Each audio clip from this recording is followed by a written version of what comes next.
my name is Moukarzel, and I'm one of Lamsa's ambassadors based here in Montreal. Today, I'll be talking to you about friendship and mental health. What comes first? So, here's what I'll be covering today. I'll be talking about the characteristic of a healthy and unhealthy friendship. How can you recognize if your friendships are healthy or unhealthy? How to get out of an unhealthy friendship? Why healthy friendships are important for mental health? How can you support your friend that is affected by a mental health problem? And I'll also be talking about your friendship post COVID-19. So how are friendships actually perceived post COVID-19?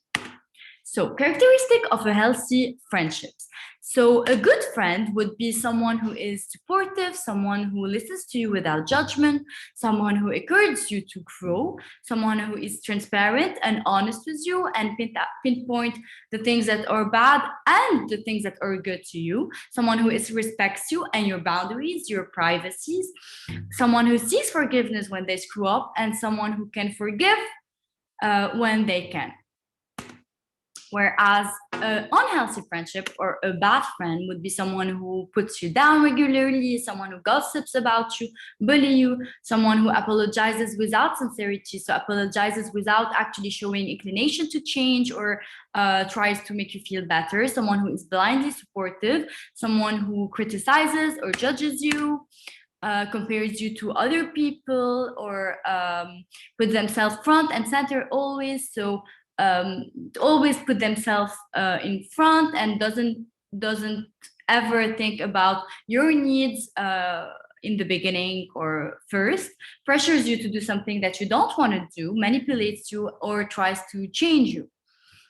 So there's a difference between having a good friend that has a bad day or has a couple of bad days versus having a bad friend or being a bad friend. So a good friend that has a bad day might snap at you at Sims distance for a while, or act differently, but will likely apologize once things settle down, and if you say to them how their behavior might make you feel.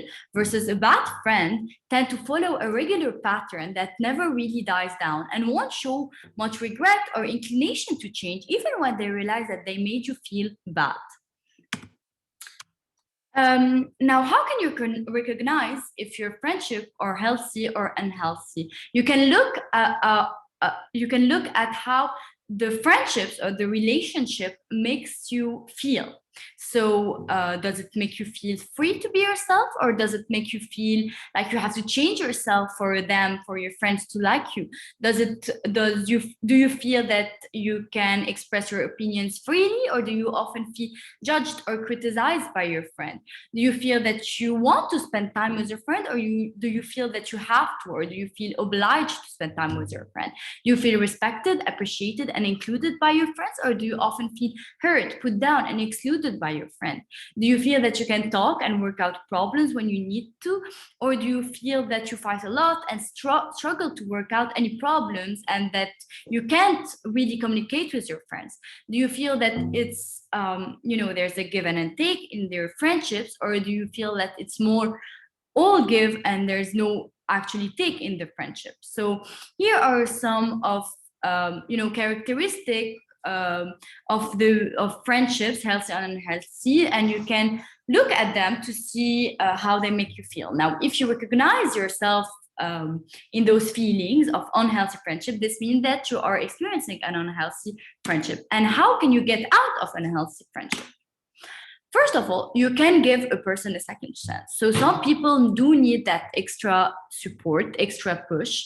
And especially if you know that this person doesn't have malicious intentions in the beginning, or you have never talked about them, about how their behavior make you feel, or maybe this person is actually passing through difficult times. So you can give them a second chance, and you can communicate with them, be open about how their behavior makes you feel, and you can always set boundaries for future interaction.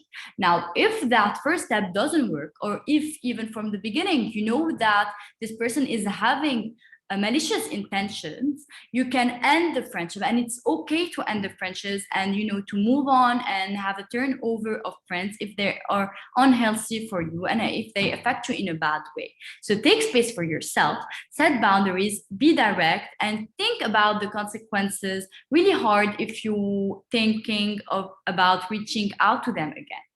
Third step is take care of yourself, of course. So open up to others, spend time with your loved ones, make time for quality sleep and quality time, and focus on enjoyable hobbies.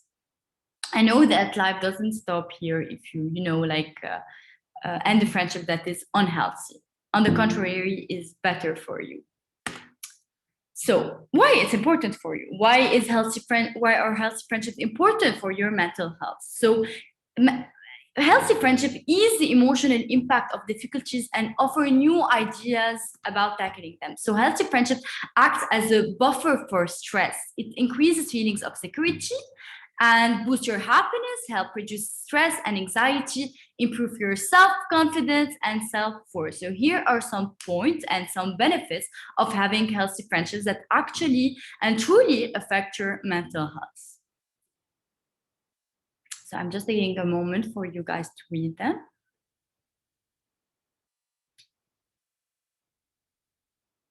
Okay. So healthy friendship actually not only act as a buffer for stress, but there are a key role and a big part of your support system. And studies have shown that teenagers and adults enjoying close friendships are associated with lower rates of depressions or anxiety later in life, higher rates of late life satisfaction, lower rates of psychiatric symptoms, and lower rates of internalized or externalized symptoms of psychological distress. So healthy friendships really affect your mental health and your support system.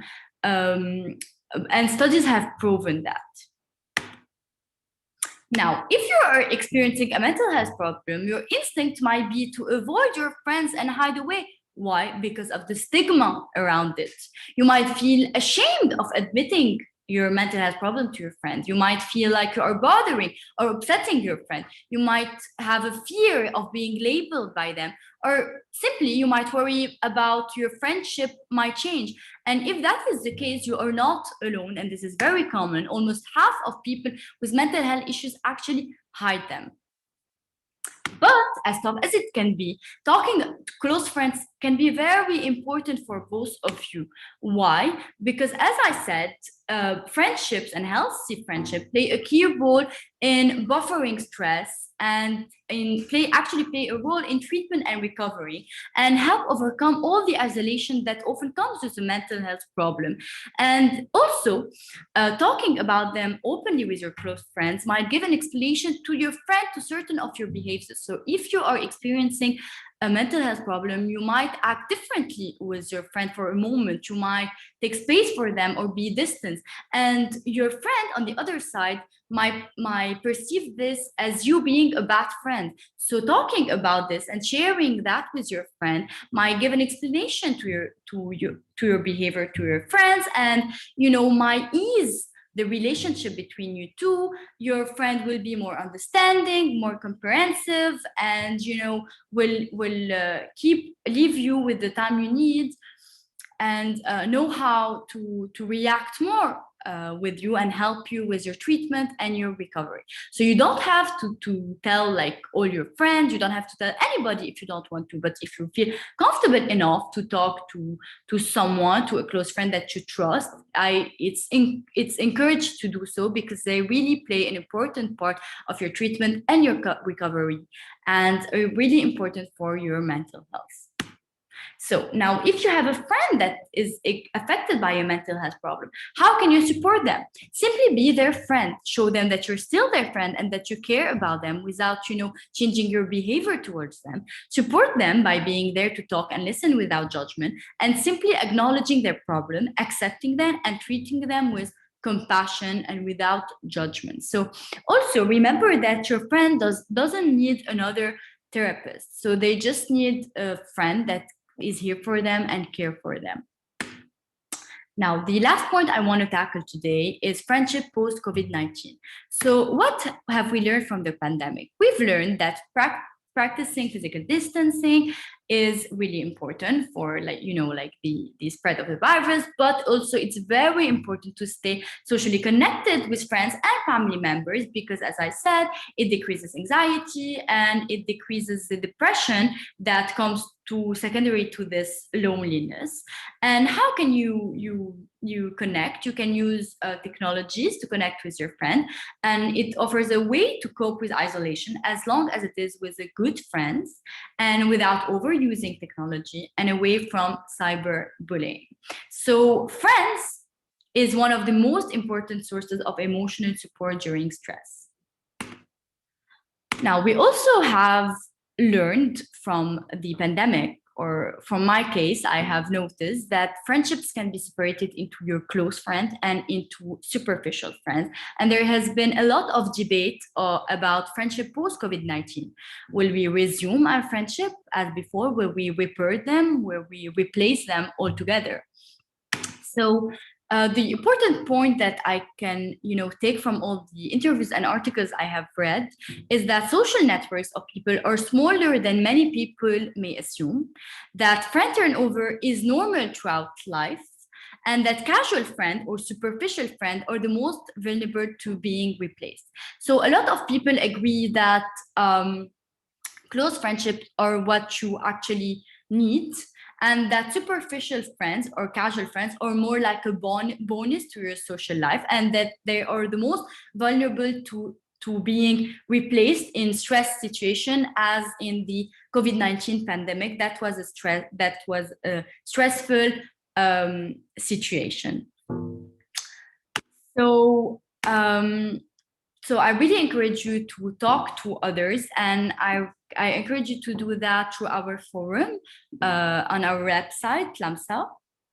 And you can, if you have any experiences with good friends or unhealthy friendship, toxic friendship, if you are experiencing one right now and you don't know how to get out of it, or if you already experienced a bad friendship and you're past it, or if you had a good friendship and someone who helped you overcome many issues, I really encourage you to talk about it, your experience, share your stories.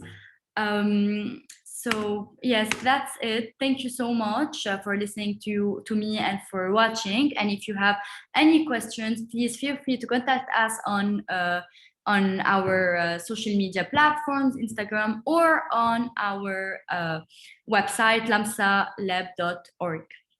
Thank you so much.